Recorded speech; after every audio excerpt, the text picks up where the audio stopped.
अगली सुबह दोनों बहनें अपनी जमीन को देखने जाते हैं, जिसमें दोनों बहनों ने मेहनत करके थोड़ी सी सब्जियां उगाई थी।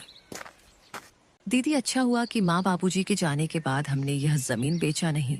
अभी देखो, हमने मेहनत करके कितनी सारी सब्जियां उगाई है। अब हम किसी व्यापारी को यह बेच के थोड़े पैसे कमा सकते हैं। हाँ, तू ठीक बोल रही है।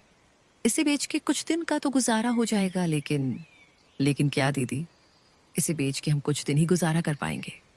उसके बाद क्या? अरे आप मायूस मत हो दीदी, मुझे सिलाई बुनाई का काम आता है। मैं वो करके घर खर्चे निकालूंगी। आप बस घर संभालना। कोई जरूरत नहीं तुझे ये सब करने की। तू क्या मुझे बेकार समझती है? तू घर पर ही रहना। मैं लोगों के घर काम करने जाऊंगी और मुझे बांस की सीजें बनाना भी आती है, जो बाबूजी ने सिखाया था। ये करके मैं घर का गुजारा निकाल लूंगी। यह सब बात करके दोनों कुछ समय अपने खेत में व्यतीत करने के बाद घर आते हैं और अपने अपने काम में लग जाते हैं। रात को जब दोनों सोने जाते हैं, तब दोनों बहनें अपनी मुश्किल भरी जीवन के बारे में एक दूसरे से बात करने लगते हैं। दीदी, माँ बाबूजी के बिना ये रातें और भी डरावनी लगती हैं। सब कुछ खाली लगता है ना दीदी? हाँ मीरा, पर अब हम माँ बाबूजी दोनों की जिम्मेदारी निभा रहे हैं। हमें हार नहीं माननी। ये जमीन, ये घर, सब कुछ उनका दिया हुआ है। हमें इसे बचाना है किसी भी कीमत पर। यही सब तो माँ बाबूजी की यादें हैं। ज्योति बहुत ही हिम्मती थी। वह तो किसी से मदद भी नहीं लेना चाहती, लेकिन उसे अपनी बहन को लेकर बहुत चिंता होती थी। अगले दिन जब दोनों बहनें खेत पर पहुंची तो देखा कि इस जमीन के बीच एक खूंटी गड़ी हुई थी। दीदी, ये जमीन के बीचों बीच खूंटी कौन गाड़ गया? ये तो कल यहाँ नहीं थी और ना ही हमने इसे गाड़ी है। जरूर इसे कोई यहाँ गाड़ गया है। ये जरूर हमारे चाचा चाची का काम होगा। लेकिन ये काम बिना किसी सरकारी आदमी के नहीं होता। इसका मतलब हमारे खेत को ये लोग बांटने की साजिश चला रहे हैं। उसी वक्त दूर से धर्मपाल आता दिखा और उसके साथ विमला और उनका बेटा कमल भी था। तीनों के चेहरे पर अजीब सी मुस्कान थी। अरे बेटियों, घबरा क्यों रही हो? हम तो बस मदद करना चाहते हैं। तुम्हारे माँ बाप के जाने के बाद जमीन की देखभाल जरूरी है। तुमसे अकेले तो होगा नहीं। चाचा जी, आपकी मदद की जरूरत नहीं है हमें। यह जमीन हमारी माँ बाबूजी की निशानी है। इसे किसी के हवाले नहीं करेंगे। अरे बच्चियों, ऐसे कैसे नहीं दोगे? ये जमीन तो तुम्हारी और हमारी है। कमल के दादाजी ने अपने दोनों बेटों को बराबर हिस्सा करके दिया था, लेकिन शायद तुम्हारे पिता अपने आखिरी दिनों में तुमसे यह बात बोलना भूल गए। इतने साल तो हम साथ ही खाए पिए हैं। हम तो तुम्हारे भलाई ही चाहते हैं। अब ये दुश्मनी क्यों? दुश्मनी तब शुरू हुई चाची, जब आपने हमें अकेले समझकर हमारी जमीन पर नजर डाली। और चाची, दुश्मनी तो आप लोग हम दोनों से निकाल रही हो। अरे मीरा, इतनी गरज क्यों रही हो? छोटी हो छोटी बनकर रहो। ऐसे बड़ों के बीच मत बोल, समझी? अरे जाओ, कैसे बड़े लोग जिनकी सोच छोटी होती है, वे उम्र में बड़े होकर भी सम्मान के हकदार नहीं होते। मीरा, तू कुछ मत बोल। और हाँ, अब अगर आप लोग हमारे खेत के पास भी आए तो अच्छा नहीं होगा। हम कमजोर दिखते हैं पर डरते नहीं। धर्मपाल ने सब कुछ चुप कराकर कहा। ठीक है बेटियों, हम कुछ नहीं कहेंगे, लेकिन कानून अपना काम करेगा। जब जमीन के सरकारी कागजात आएंगे तो देख लेना। जब तुम्हारे नाम नहीं निकलेंगे तो खुद समझ जाओगी कि जमीन किसकी है। तीनों वहां से चले गए।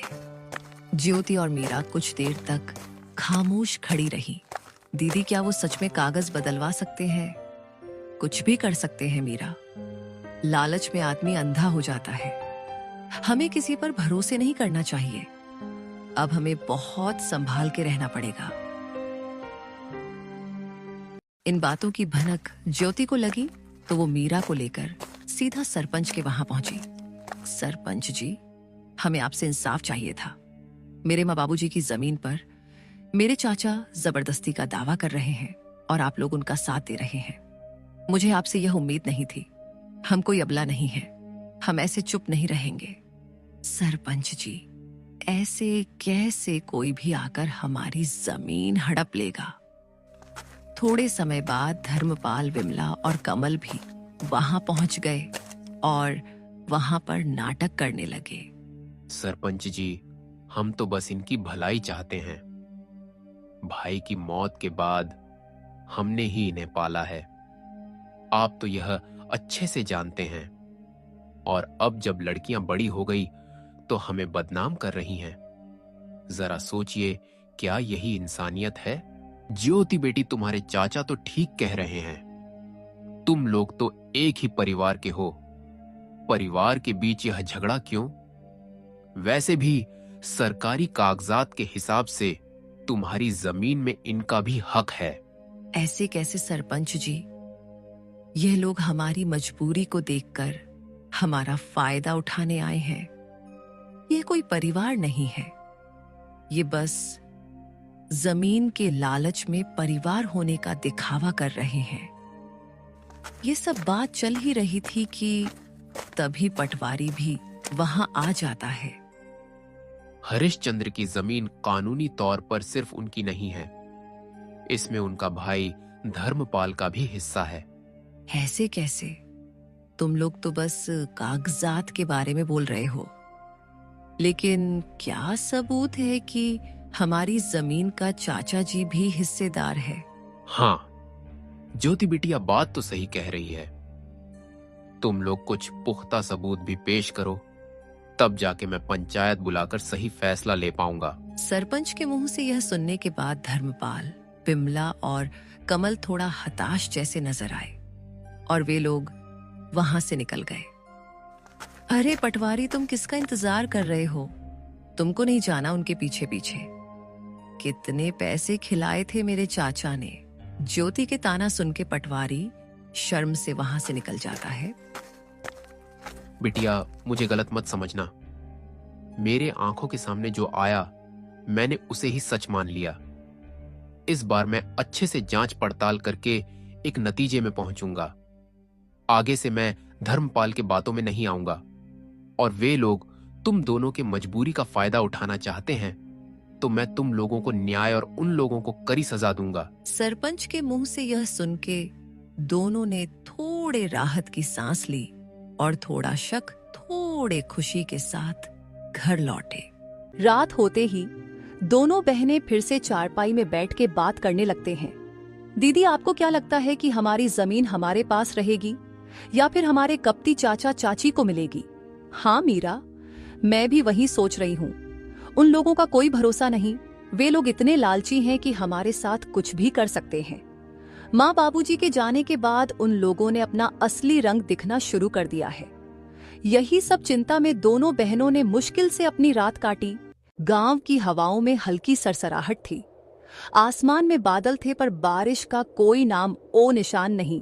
लेकिन ज्योति और मीरा के मन में बहुत कुछ उमड़ रहा था, जैसे भीतर कोई तूफान उठ रहा हो।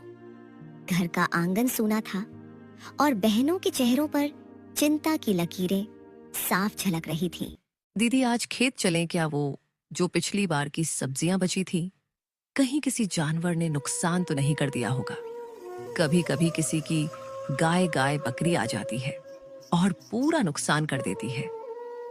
हाँ मीरा, चलो, खेत को देखने से मन भी हल्का हो जाता है। और बाकी बची हुई सब्जियां बेचने के लायक हो गई कि नहीं, साथ में देख लेंगे। लेकिन मुझे एक बात को लेके चिंता है। गाय बकरी का तो पता नहीं, बस कोई इंसान हमारे खेत को नुकसान ना पहुंचाए। वैसे भी हमारे अपने ही हमारी जमीन पर बुरी नजर डाले हुए हैं। दोनों बहनें खेत की ओर चल पड़ी। रास्ते में पेड़ों की छाव थी और चिड़िया की सहल पहल।